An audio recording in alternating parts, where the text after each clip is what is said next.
you will see after me favoritism and things which you will disapprove of.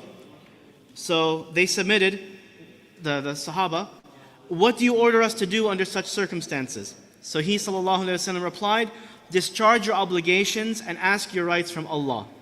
This hadith is muttafaqun alayh. It is narrated in both Sahih Bukhari and Sahih Muslim.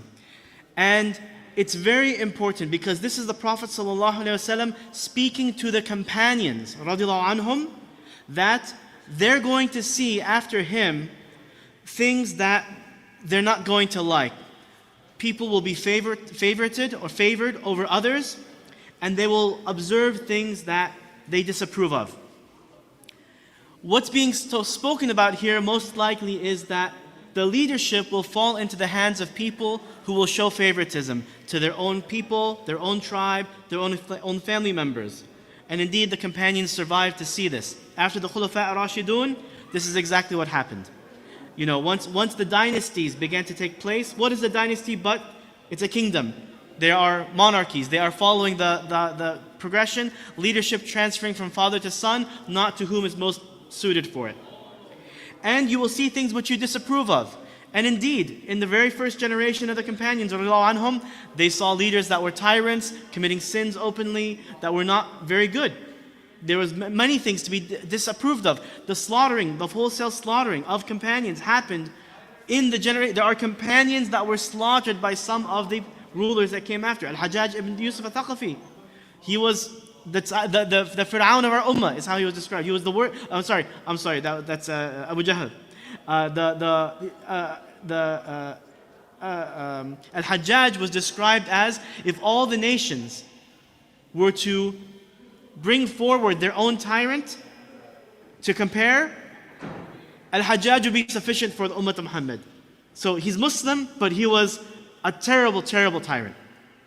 He is responsible for the death of many companions. And what did the Prophet ﷺ say to do in this circumstance? To the companions, he said, discharge your obligations and ask your rights from Allah.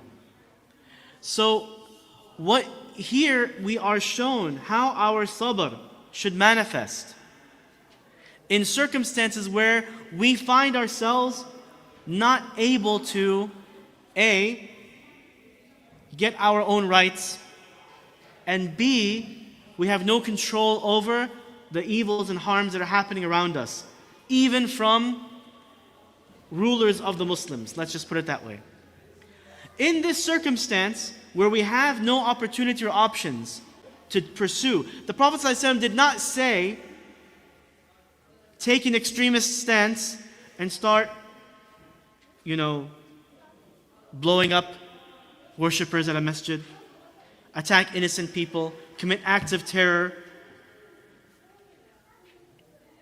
He said, in this circumstance, be patient. Now, I'm going to qualify this a little bit so we don't misunderstand. In this circumstance, be patient. He did not say that you are a people that would be oppressed and you are being slaughtered and genocided. No, that's what I want to clarify here. He's saying that you will see favoritism and things you will disapprove of. In other words, perhaps open sinning.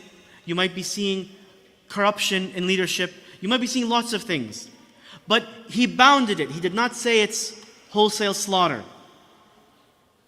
In this circumstance, focus on what you're going to be asked about on the Day of Judgment, which is your obligations. Keep fulfilling your obligations even if you are not yourself having your rights. Fulfill the rights of other people. Keep your obligations towards Allah, towards your family, toward others. And ask your rights from Allah, because you're not going to get it from the people or from the rulers. This applies to many of our circumstances nowadays. Now, in contrast, there are many hadith of the Prophet ﷺ talking about the legitimacy of, for example, fighting oppression, resisting the people that are trying to steal your land. Those are rights that we have. We have the right to fight for them. This hadith seems to be different from the case of someone who is legitimately defending themselves.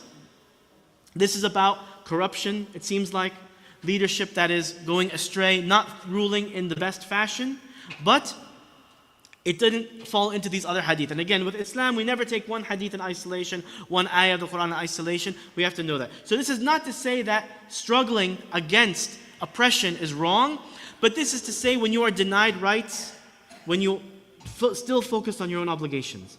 Even those who are defending themselves from harm, committing, let's say, legitimate jihad, or doing, fighting against people that are trying to kill them, in this case, you still have to fulfill your obligations. You're not just given this blank check that, oh, I am an oppressed people, so I don't have to do these things. No, you still have to do that as well. So this hadith applies in that case. So it's important that we remember that before we are asked, were you given your rights, we are going to be asked, did we fulfill the rights of others? In fact, it's not up to us to get our rights, although it's legitimate to ask for them and get them, but be more concerned with fulfilling your obligations, especially in the times of difficulty.